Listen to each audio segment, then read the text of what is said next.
In-depth journalism in the Memphis community, the Daily Memphian is of Memphis, not just in Memphis, and seeks to tell the stories of this city. TheDailyMemphian.com. Truth in place.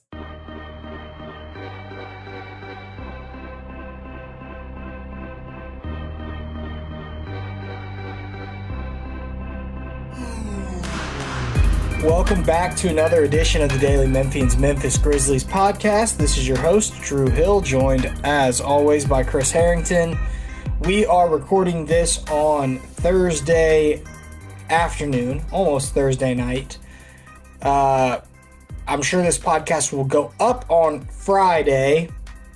This is actually our second pod this week between Chris and I.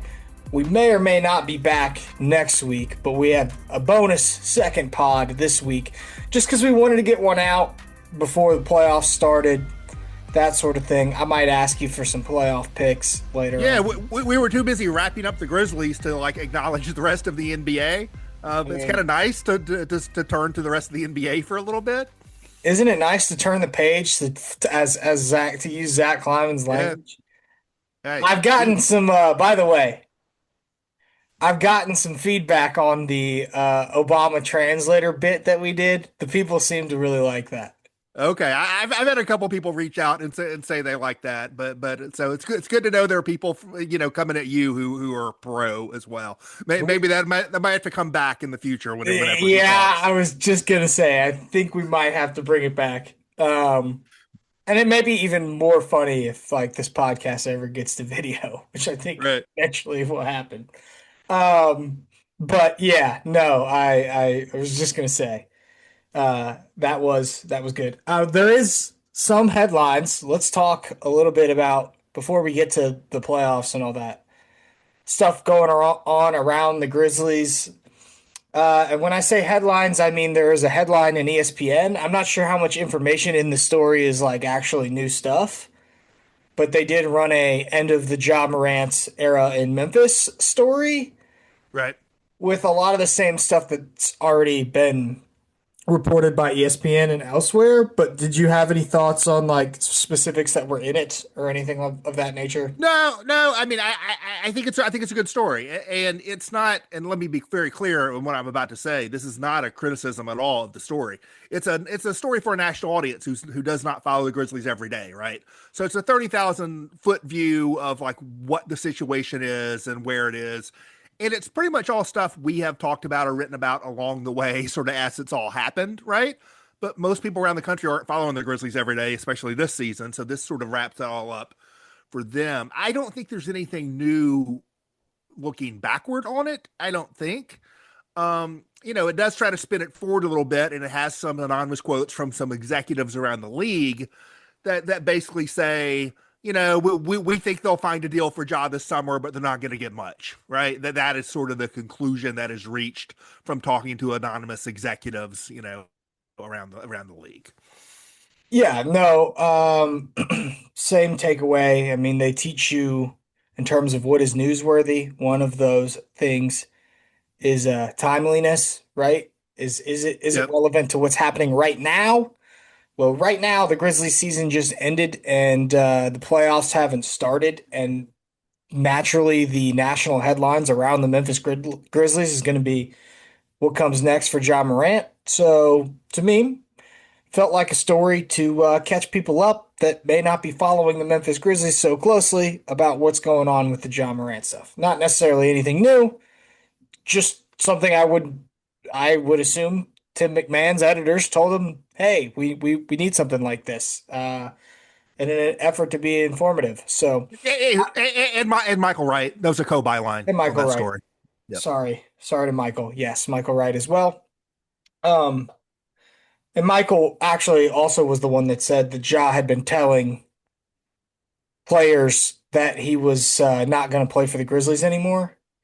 So that's one thing maybe we can take out. That is not new because ESPN reported that at the time. That was, yes. It is not something I don't think you and I had firsthand knowledge of, but I have heard that from other people. I might have seen it happen. Okay, well, there we go. That is something that I don't think is super widely understood. That, when they got to Europe and you were there in Europe, At that point, Ja had not been playing. It had started as an injury, and then it had become a very curious thing because it seemed like it was taking longer than it needed to. And when he did not play in Berlin, I basically wrote this afterwards with from piecing together context clues. But the sense was that was Ja deciding not to play in Berlin, and he had to be coaxed into playing in London. And it was around that time he had apparently told people, "I'm just not going to play for these guys anymore." Yes. Yeah, there was around the time that report came out, the Grizzlies played a game against the Phoenix Suns. I'll let you be the one to guess who Ja was speaking to after the game, but like Right. it was in front of everybody. So one conversation at least was. So yeah, I mean, I like that was reported by Michael. Michael is also covering the Spurs on a pretty usual basis for ESPN, and the Grizzlies also played the Spurs around that time, and Ja didn't play in either of those games. And anyway, just yeah, I didn't think there was anything really new that came out of that. So stuff that had already been reported, but is relevant nationally if you're not following the Grizzlies every day. So there was that. We also had play-in games. Broke very well for Memphis. Hey, keep hope alive, man. Keep hope alive. Like more than hope. There's two pathways More than hope. I mean, based still on open. I know you're not like a betting guy or a gambling man, Chris, but based on like who's favored in these games, like Charlotte's a big enough favorite over Orlando where if you do the math on it, like if I told you there's a 50-50% chance that either team will win both of these games, if it was truly 50-50, then you'd come away with the 75% chance, right, that the Grizzlies are going to end up with a second lottery pick. It's actually Right. better than that based on like how they calculate who's favored in these games. So I did, and I do this every year. It was less useful this year with the Grizzlies out of the playoffs, but every year I look. As the playoffs start, I'll look at what the net ratings are for teams if you only use lineups that include their playoff rotations, right? And I'll run that through and see what it looks like and see if it changes from the standings. And let's see, I got the West up now. Let me go over to the East. The Magic actually are the team that improved the most when you do that, but they're still significantly behind the Charlotte Hornets. And the Charlotte Hornets, when you run that, just their playoff rotation, the nine guys most likely to play in the playoffs, and only use lineups that are made up of among those nine players. Charlotte's got the best net rating in the East among playoff rotations. Now, I don't think Charlotte's going to the finals, but I do like them to win that game. Not only do I want them to win that game because it makes the Grizzlies draft better and more interesting, I think they're just a better team, and I think it will make the playoffs way more interesting because a Charlotte Detroit series, will be I think it would be more competitive. And then those teams like had a knockdown brawl 2 months ago, and so we all need this. The Grizzlies fans need everyone except for the Orlando Magic and their fans need Charlotte to win that game. Yes, I agree. Uh, Side note, just not even close to basketball related. Love the songs. The songs we have between the Sixers and the Magic. The Magic have that Orlando Magic, Orlando Magic. Whoa. They do the play the song, and that's like become their bit. But it has always fallen second in my heart to the 1, 2, 3, 4, 5 Sixers. 10, 9, 8, 70 Sixers songs that plays in Philadelphia. Very cheesy, but very great sports celebration song. I just want to say if basketball justice is based on which city is the best music city, which would be a good way for things to happen because that'd be good for Memphis. Philadelphia Orlando is like a real blowout. Well, of course, but I'm talking about cheesy I end of know. game victory celebration songs. Both teams have it, Yeah. and we were singing to my 5 month old.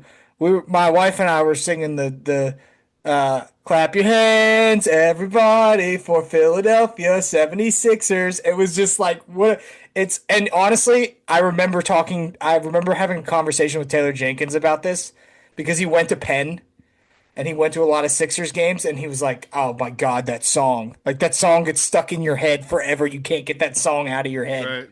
So I've had the Philadelphia 76ers. Here come the Sixers.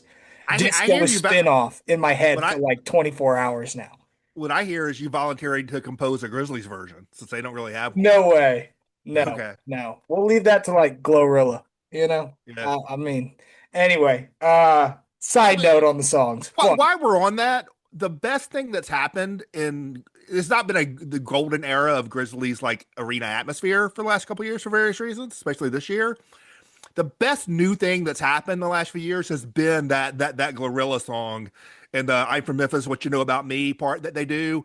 That is a great arena thing and a great Memphis specific arena thing, and it works every time they use it. I hope they use it forever. Much better than All I Do Is Win. It's Like, way better. Yeah. way better. Way better. Not even close. So Anyway, shout out to Glorilla. At least you got something to root for in the playoffs, even if yeah. it's not the Grizzlies. Although we'll be cheering for the Raptors. Yeah, so she won't have Uh, long to root, but she'll at least have a few yeah, games. that's the problem with the Raptors, which now we're getting ahead. Yeah, But they haven't beaten anybody. I was going through this. They can't beat anyone. They look like the Grizzlies last year, except somehow they ended up wherever. all right. So let's pull it back to the plan. The Grizzlies have two paths to get to have a pick in the lottery, which at minimum would move their pick up a few spots. They got the Orlando loses to Charlotte path, which we think is going to happen. And they also have the Phoenix loses to Golden State, which I'm not as confident about, but like if Steph Curry goes off, like that might happen too. Yeah. So the weird thing is, because I've already gotten some questions on this, they're like, so what happens if they both lose? Does that mean that the Grizzlies could get the number one pick with either? And the answer is actually no. But like a top five pick, yes. It's Yeah, you know, the Grizzlies could not get the number one pick from the Phoenix pick. right. There's an Because order of operations to this thing right. that you must follow in order to get it. And it becomes complex, but just understand you want them both to lose. Your Yeah. chances at the top four or top five increase a lot if both lose by like Here's the thing. more than 7%. Well, and you also, in terms of just moving up for a starting point, if one of them loses and the other doesn't, the Grizzlies pick would jump, I think, from 16 where it is now to 14. If they both lose, it's going to jump from 16 to 13. So it'll start at 13, but then you get a double chance to jump up. If the Orlando pick jumps up, you're getting that pick. If the Phoenix pick jumps up, you're either getting that pick or Washington can flip with you and getting the Washington pick. And guess what? Washington had the worst record in the league. They can pick no lower than fifth. And so you're getting a top five pick no matter what if the Phoenix were to jump up. And so it would be great if one of those picks jumped up. But even if it jumps up two or three spots, it's still two or three spots I think could be meaningful in the middle of the first round.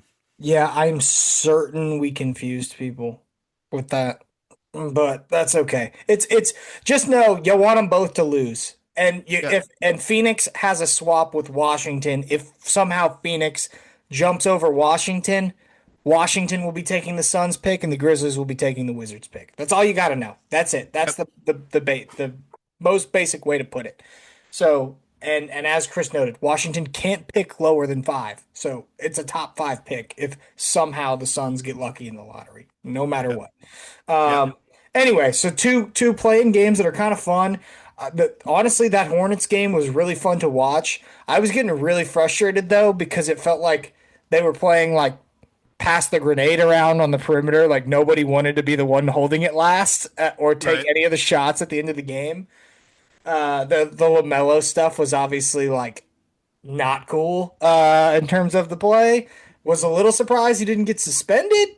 We've seen, but he did get fined. Yeah, but I know we all want Charlotte. We're choosing to look the other way. Right. We need LaMelo in that game, and we need the Hornets in the playoffs. LaMelo was also like tossed into the stories that were like the Trae Young, Ja Morant, LaMelo Ball stories that happened around the trade deadline. And like he was always kind of seen as the least serious of those three Yeah. point guards when it comes. It But can I will turn. say he Yeah. turns it on and off. Like there were Yeah. moments in that Hornets game where I was like, he's back to Chino Hills, LaMelo, Oh, I know. where he makes I- 1 3 and now he's shooting it from half court. I Like it's I just- I still don't love LaMelo as a player. I'm still not big. I'm not that into him as a player. I never have been. But like that Hornets team is good, and We need them to beat the Magic. Yeah. I mean, they won that game with Con Knipple being a zero, basically. And Kobe White, man, Kobe White showed out. yeah, Kobe White, Brandon Miller. And then Phoenix and Golden State, you already noted, you almost need a nuclear game from Steph Curry, I think, to make that happen. How about Portland though? So in that one, I will note, since I did like the playoff rotation thing, the Warriors' playoff rotation net rating is actually much better than the Phoenix's. And so, I mean, it's one game, so who knows? But like, I think Golden State with Curry is a better team than Phoenix, and so we'll see what happens in one game. How about Portland back in the postseason? And Denny Avdia has been excellent and might be one Yeah, of the more under the radar players in all of the NBA at this in this season. yeah, I was. I mean, I wasn't surprised. I think this Phoenix team, we've been waiting for them all season to come back to earth, and they just never did. But I still don't think that team's very good. Like I know, great job by the coach. Dylan Brooks brought a lot of tenacity, and like I just don't. I never thought that team was very good. I'm not surprised to see them lose to Portland. I won't be surprised if they lose to Golden State. Okay, let's move onward to the rest of the playoffs. But Oh, first, do we want to do, since we're talking play in? Do we want to do the tankathon? Since we're talking about the Grizzlies picks. yes, but let's do it when we come back. Let's take a break for a message from our sponsor. Want to make a big impact without getting lost in a big system? Join Youth Villages to be a force for families while becoming part of one. Help make positive changes on a national scale, one community at a time. It takes a family to transform lives. Start with yours. Apply now at youthvillages.org/careers. Chris, do you have your tankathon pulled up? Oh, I'm hitting the button right now. Are Okay. we ready? Have you done yours? Mine is spinning. Oh my God. We don't want All right. mine. We don't. I have Uh, if mine happens, we're gonna be upset. I like mine. I'll go first. I have the Oklahoma City Thunder picking number No, one overall that's a by no. way of Los Angeles Clippers jumping 11 spots to the number one overall I pick. mean, speaking of the basketball world needing the Hornets to beat the Magic, the basketball world really needed the Clippers to like go through and get into the playoffs. And they really screwed over the other teams with If that. if we go through an NBA regular season where a third of the league is bottoming out, And the Thunder win the title and get and the the number one Thunder pick. win the title and get the number one pick, I will finally. I'm one of the people that has not joined the conspiracy theorists on the lottery. I promise I will join them if the Thunder get the number one overall pick. Anyway, uh, yeah, brutal. I have Clippers going to the Thunder, number one overall pick. Brooklyn, Dallas, Washington, Pacers then going to the Clippers.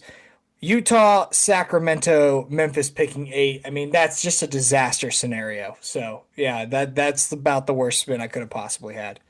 How about you? Um, I got it's a good one. I got a lot of movement. I got Milwaukee jumping 9 spots to number one, which means that pick would go to Atlanta because of the three-way swap thing with Milwaukee, New Orleans, and Atlanta. We talk about Atlanta getting that New Orleans pick, but if the Bucks pick jumps up, they'll get the Bucks pick. So Atlanta gets the number one overall pick via Milwaukee.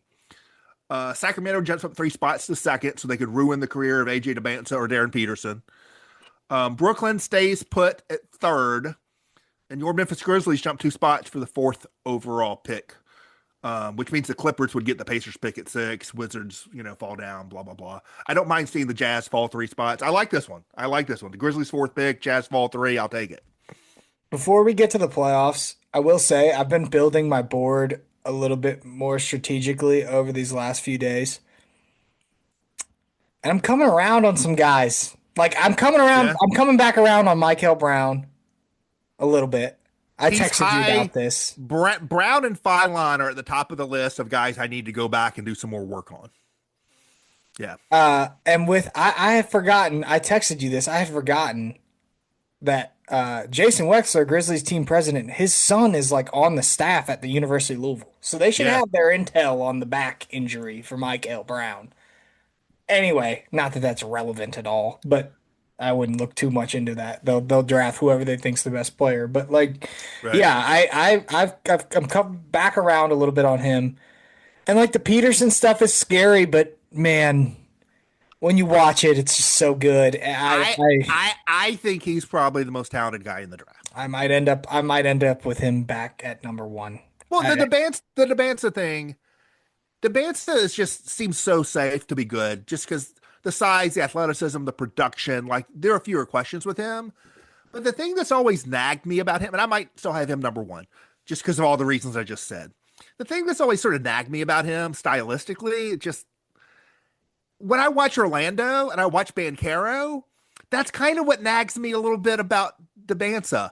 The forward who dominates the ball and like, gets shots, but it's not a guy who facilitates good team play, right?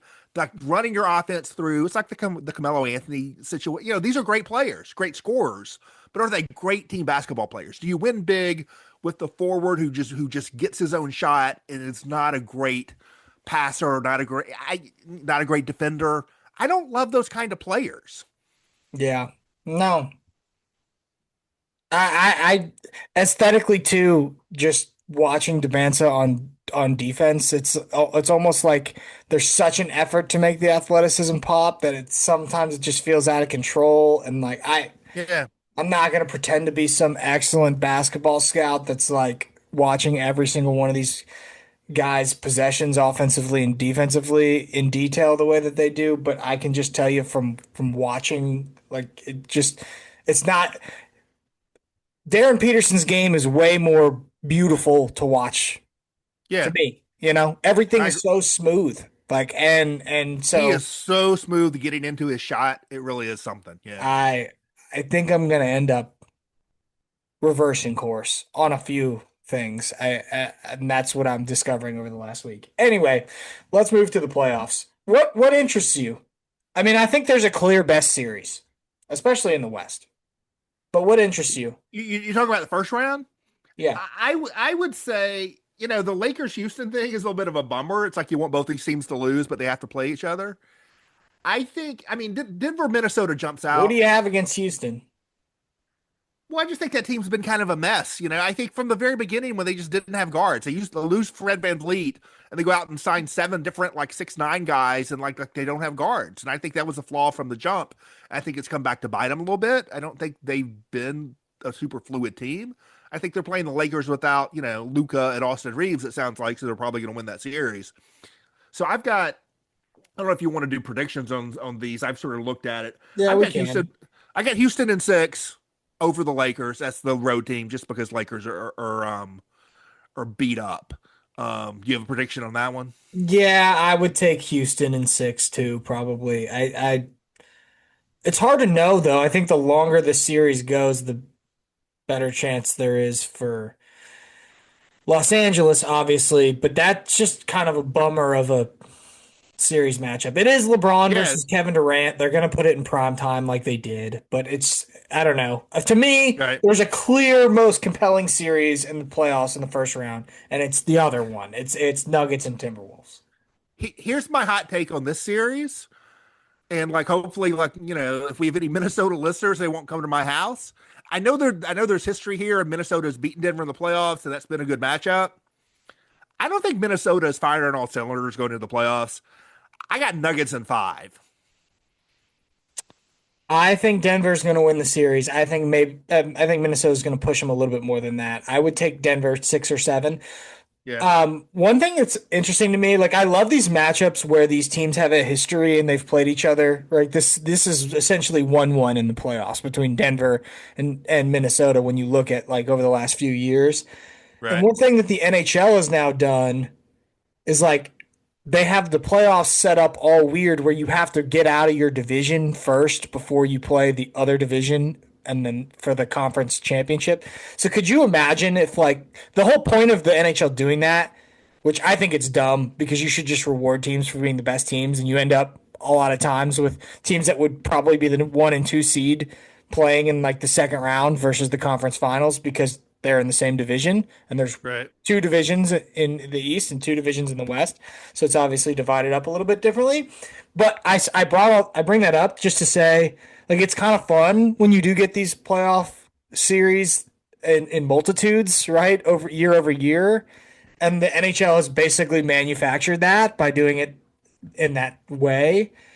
And to me, that's why the Nuggets and Timberwolves is so interesting, right? It's not just that you think, Right. OKC's going to blow whoever out, and the Lakers have too many injuries, and Spurs are probably going to handle business against the Blazers. But like, forget all that. Like, Nuggets and Timberwolves is probably going to be the best, even if Lakers and Rockets was fully healthy, because those two teams have a history against each other, and that's what makes it fun. So I I'm mean, looking forward to it. obviously, Wolves have the size against Jokic. Gobert, the best, defensive center of his generation, pre Wemby, and Anthony Edwards is this guy who's capable of taking over. And like, I don't think Denver misses the version of Kentavious Caldwell Pope they had when they won their title, which is not the same one the Grizzlies had. But they missed some of that athleticism and defense and tenacity on the wing. And so, Edwards could kind of take over in that series and go off, and they could slow down Jokic. And it's happened before.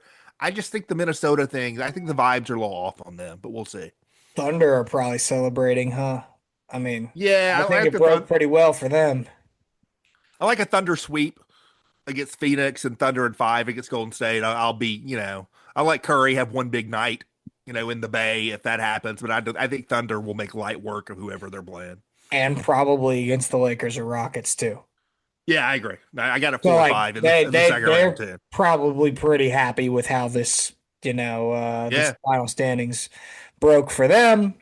Obviously the Clippers losing in the play-in is no good because now that gives the Thunder a lottery pick. I think Spurs and Thunder is the best possible series you can put on the court, regardless East or West. And I'm not I'm sure if I'm hopeful not that's sure. what we're gonna get. I'm not sure if we will. I think to tell you that Nuggets Spurs second round, if it gets to that, that's a barn burner. I When you talk about know. Jokic and Wemby facing off in a playoff series, I like the experience of Denver in that series, even though they will be the road team. I said on the radio earlier today that maybe I'm a little guilty of jumping the gun a little bit too soon when it comes to these young teams because I was like the one that was believing in the Thunder before they had quote unquote taken their playoff lumps and like thinking that they were going to get to the finals. I feel the same way against with the Spurs. Like Well, I think San Antonio's so good, but I know that there's some truth to like teams have to find a way to win in the playoffs before I they don't know if actually get there. I don't know if you saw this. Another ESPN story. Zach Cram did. Maybe this was yesterday. I don't know, but he did a playoff.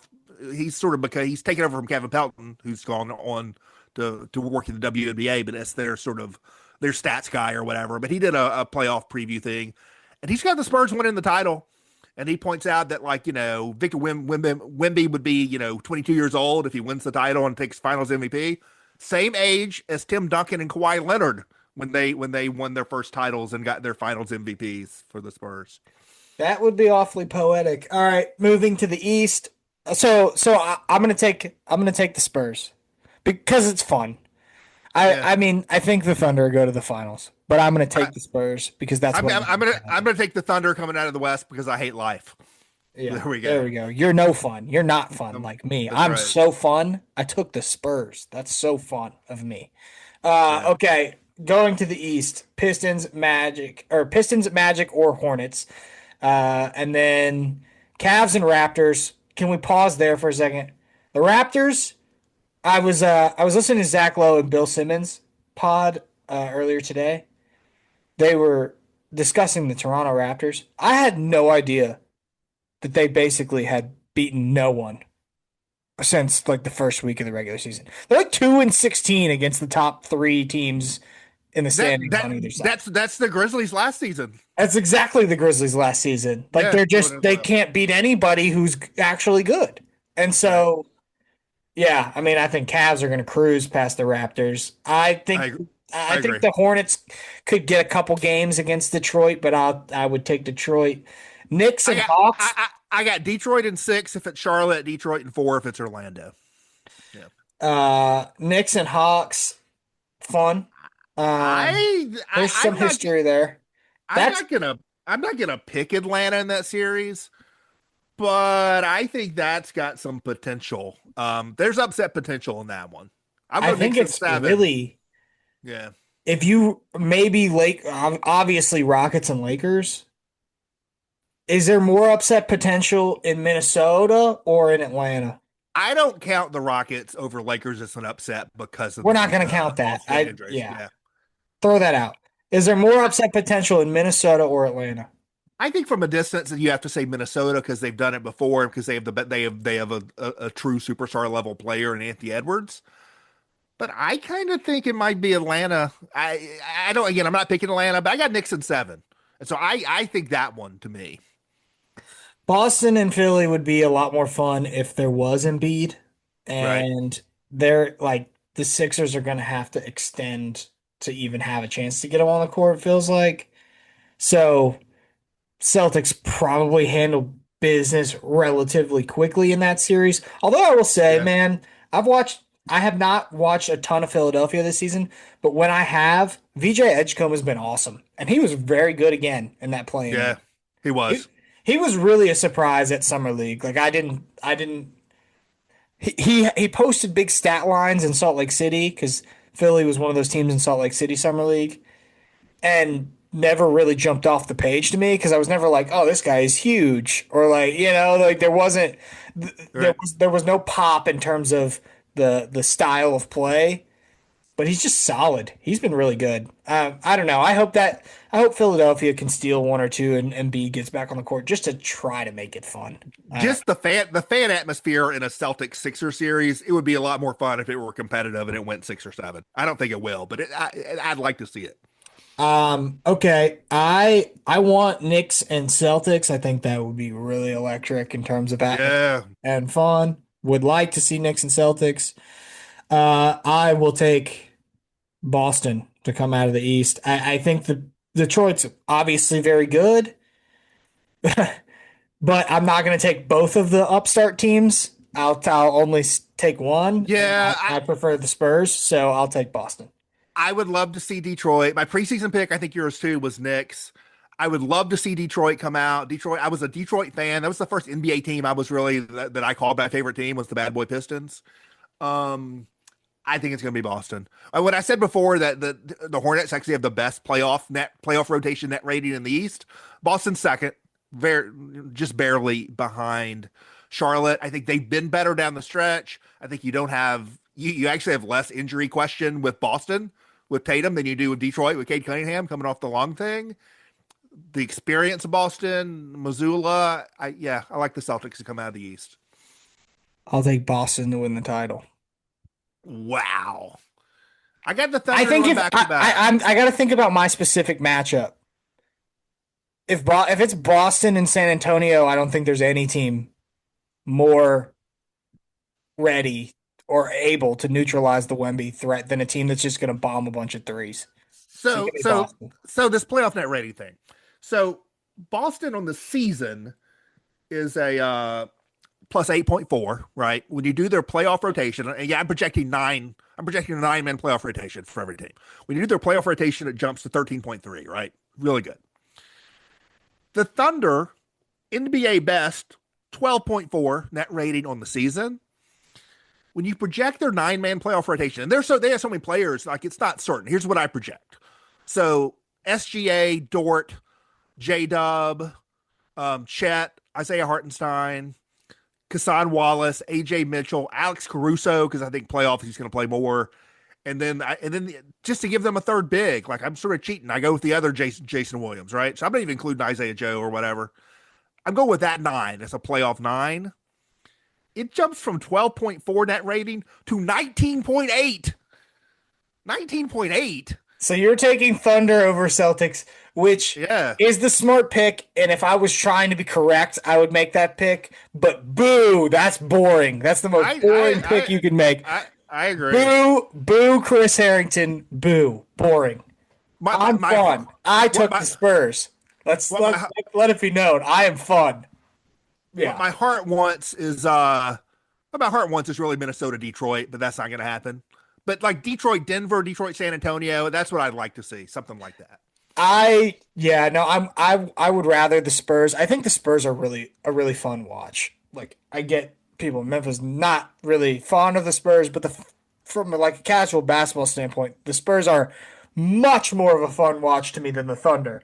Because the Thunder is guys hitting the deck every single time down the floor on offense and then doing taekwondo on defense. And it's just like I don't know, Right. not my favorite watch in the league. I like watching the Spurs a lot more. Boston, not the most aesthetically pleasing team either. I will Yeah. say, if you got MSG in the finals Yeah. again, like, and the contrast of MSG versus like the Thunder, that would be pretty electric. Like I could get behind that. So I think I would prefer Spurs and Knicks. I Weirdly, don't I don't understand. I know they had a lot of money in the starting lineup. I don't understand how the Knicks, now with multiple seasons of this group together, how they haven't put together a better bench.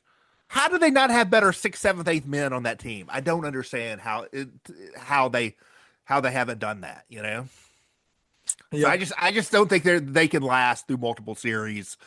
Talk about beating Boston, beating Atlanta first, and then beating Boston, and then beating Detroit or Cleveland. I just don't think. I think they're going to run out of gas. We will be back. Maybe not next week, probably the week following. We will be talking about whether or not the Grizzlies got a second lottery pick and probably doing some playoff talk and some draft talk. Yep. It is now that time, so we will continue to work on our draft boards and all of that stuff. Anything else before we get out of here, Chris? Go read Chris's.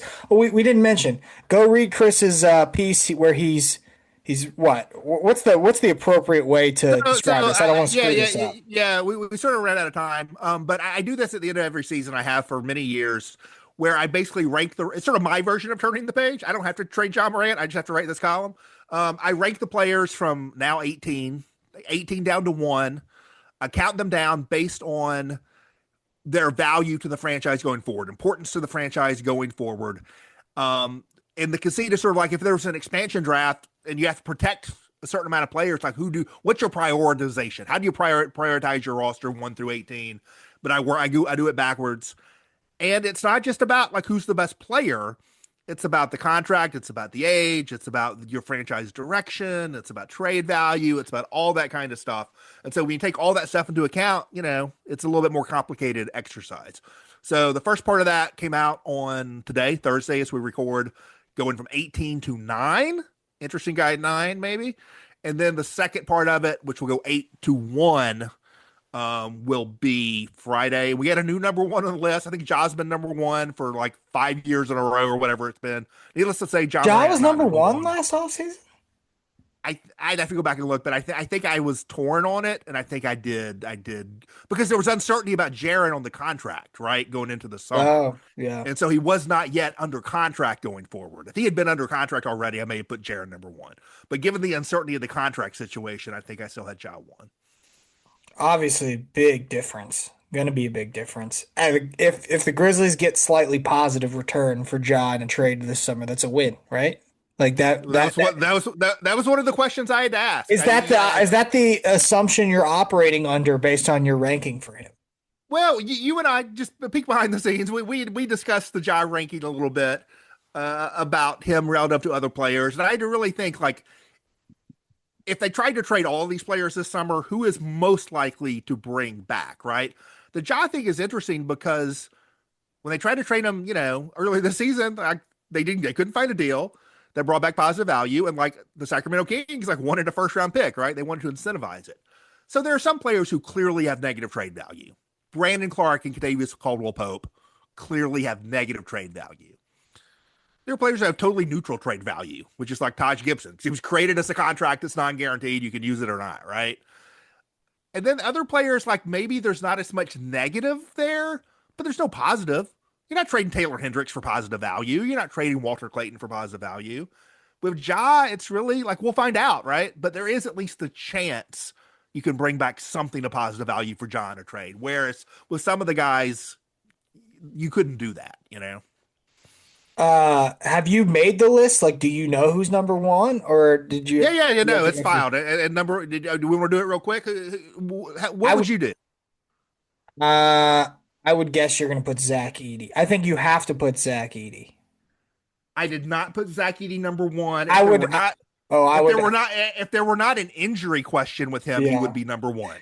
Okay. Given the injury uncertainty, Zach Edey is number two. I understand that. That means you have Cedric Coward number one. But Correct. I would disagree. And I'll tell you why I would disagree is that those 11 games were so dominant. They Like were so good. we don't have like we have good numbers from Cedric Coward, but we don't have No, I a agree. stretch of dominance like Zach Edey provided. If And only if it were not the injury uncertainty, he'd I be get easy it. number I one. get it. I think I think you can debate it, right? Yeah. But Zach Edey was so influential and so good, like Yeah. so impactful.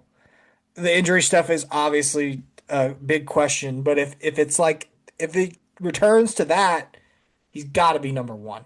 You just don't know if So, he's going to return to that. so real quick, and you have not, I've not seen it. you have not put it. You also have not put in the work to think it through. So you're doing it off the top of the dome. So you might change your mind if you looked at it more. But off the top of your dome, how would you do? At least the rest of the top five, if not I the top got. Can I pull up the roster just to eight. make Sure. sure I don't forget anybody? Um, Zach Edey would be first. Cedric Coward would be second. Yeah, I've got him flipped, but that's the top two. Yep. Ty Jerome would be third. I do have Ty Jerome third. Yep. Uh, I think you would then have. I This think is where based on. I debated a lot 4 through 6. I debated with myself pretty significantly 4 through 6. I think you have to. I think you. This is obviously up for debate. Yeah, this is where it gets tough. I think I'd go Yep. Santi Aldama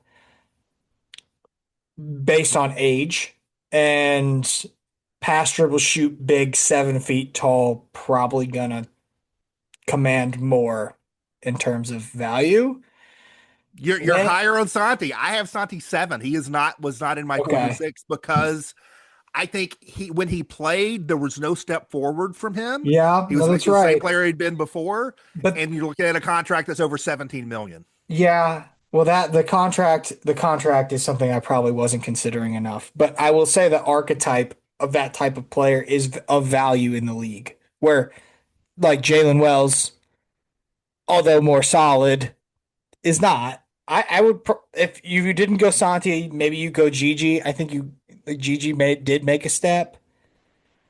I have Gigi at Man, 6. where The did you put problem Scotty? So obviously the players in this the mix are problem the Scotty. problem with the problem with Gigi is he only has 1 year. One of the two things with Gigi, he only has 1 year left on the current contract, and he would be an unrestricted free agent a year from now. Whereas Pippen and Wells both have 2 years left on their current contracts. Cam Spencer has 3 years left on the current contract. And I just couldn't get away from the reality that I had Wells 4, Pippen 5, Gigi 6. And I couldn't get away from the reality that Jalen Wells has started like 170 games or whatever it's been the last 2 years. And like Gigi Jackson and Scottie Pippen have not.